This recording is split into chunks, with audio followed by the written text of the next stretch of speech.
You come by faith in him.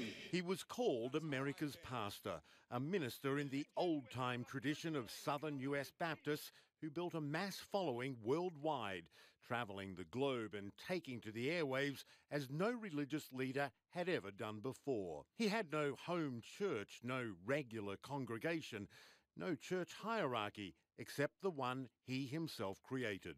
But through radio, television, movies, publishing and appearances in 185 countries to record-breaking crowds, Graham reached out to hundreds of millions of people, preaching the gospel to try to save the souls of each and every one. There is no other way.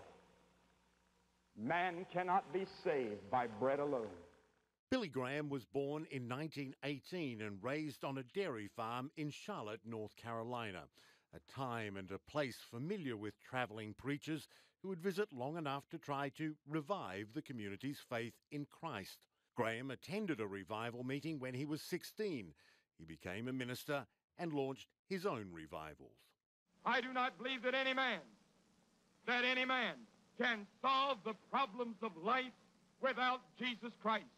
He called his revival campaigns crusades and made them bigger than any ever seen before. Night after night, for example, at New York's Madison Square Garden for 16 weeks. In 1950, Billy Graham made his first visit to the White House. He met and prayed there with Harry Truman, and through the decades with nearly all of Truman's successors. I know that God has sent me out as a warrior on the 5 continents to preach the gospel, and I must continue until he gives the signal that I'm to stop. He prayed in Russia, China, South Africa. Christ belongs to all people. He belongs to the whole world. He prayed in North Korea, Canada, Hungary. I greet all of you in the name of the Lord Jesus Christ. And in 2005, he prayed at his last crusade with 200,000 people in New York. We hope to come back again someday. Billy Graham prayed all around the world in his 7 decades as a media-savvy minister, a preacher who reached out to the planet.